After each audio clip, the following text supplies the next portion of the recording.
Ibu dan Bapak calon guru penggerak, hutan adalah salah satu tempat hidup beraneka ragam hewan dan makhluk hidup lainnya. Hutan merupakan rumah bagi mereka.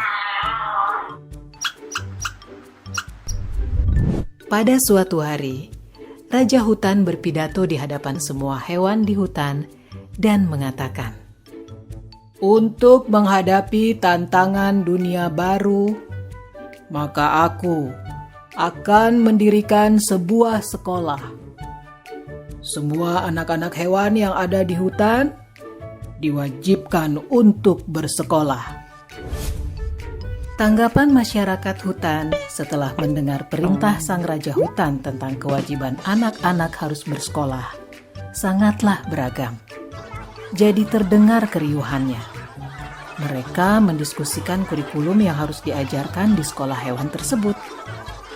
Semua memiliki pendapat yang berbeda. Pagi yang cerah, warga hutan mengantar anak-anak mereka ke sekolah hewan untuk mendaftar masuk sekolah. Mereka antri dengan tertib berbaris. Warga hutan beserta anaknya dijelaskan oleh jerapah, sang kepala sekolah, bahwa sekolah hewan tersebut telah memutuskan untuk mengadopsi kurikulum kegiatan yang terdiri dari berlari, memanjat, berenang, dan terbang. Agar lebih mudah pengelolaan kurikulumnya, maka semua hewan wajib mengambil dan mengikuti semua mata pelajaran. Bebek sangat bagus dalam berenang. Bahkan ia lebih baik dari instrukturnya. Tapi dalam ujian terbang, nilainya hanya pas-pasan. Untungnya, ia tetap lulus ujian terbang tersebut. Yang membuat dia sedih adalah hasil ujian berlarinya. Ia mendapatkan nilai yang sangat buruk karena dia sangat lamban dalam berlari. Padahal, bebek sudah berusaha dengan sangat keras. Dia harus tinggal di sekolah setelah sekolah usai untuk latihan berlari ini. Dia bahkan juga terpaksa meninggalkan hobinya berenang untuk menambah jam latihan berlarinya. Dia berlatih sangat keras hingga selaput kakinya robek. Akibatnya, ia pun tidak bisa menunjukkan hasil yang baik bahkan dalam ujian renang karena masalah dengan kakinya tersebut. Bebek pun gagal di ujian berlari dan hanya mendapat nilai rata-rata dalam ujian berenang. Bebek sedih sekali mendapat nilai rata-rata. Tapi di sekolah tidak ada yang peduli dengan kesedihannya. Menurut guru-gurunya, nilai rata-rata bebek sudah memenuhi kriteria ketuntasan minimal atau KKM. Jadi tidak masalah. Kelinci tadinya senang karena ia selalu mendapat nilai bagus di pelajaran berlari. Tapi akhir-akhir ini semangat belajarnya menurun drastis. Ia lelah karena hampir setiap hari harus mengikuti kelas remedial untuk berenang.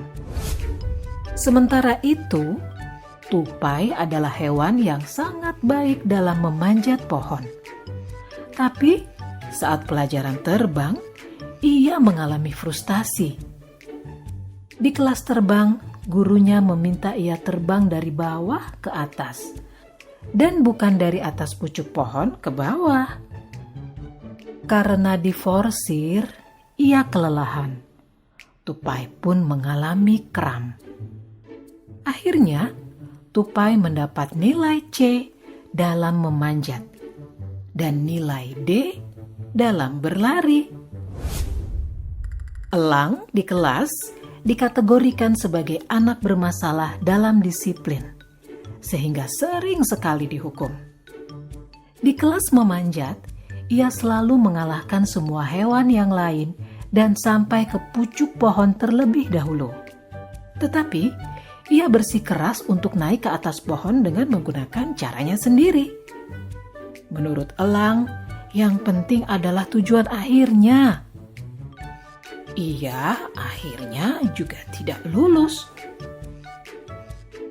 Walaupun gurunya sudah memintanya untuk terbang dari bawah, ia tetap tidak mau mendengarkan. Psikolog sekolah mendiagnosis Elang memiliki oppositional deviant disorder, gangguan oposisi menantang. Rencana modifikasi perilaku yang ketat pun lalu dikembangkan untuk elang. Pada akhir tahun, seekor ular yang kebetulan bisa berenang sedikit, berlari sedikit, memanjat, dan terbang sedikit, memiliki nilai rata-rata tertinggi di antara para hewan. Sebagai murid yang dianggap terbaik, ia diminta mengucapkan pidato akhir tahun mewakili hewan-hewan lainnya. Anjing-anjing padang rumput memutuskan tidak bersekolah karena tidak ada kurikulum menggali. Para orang tua anjing kemudian lebih memilih mengirimkan anak-anaknya untuk magang kepada musang, sambil terus mengkritisi kebijakan sekolah hewan.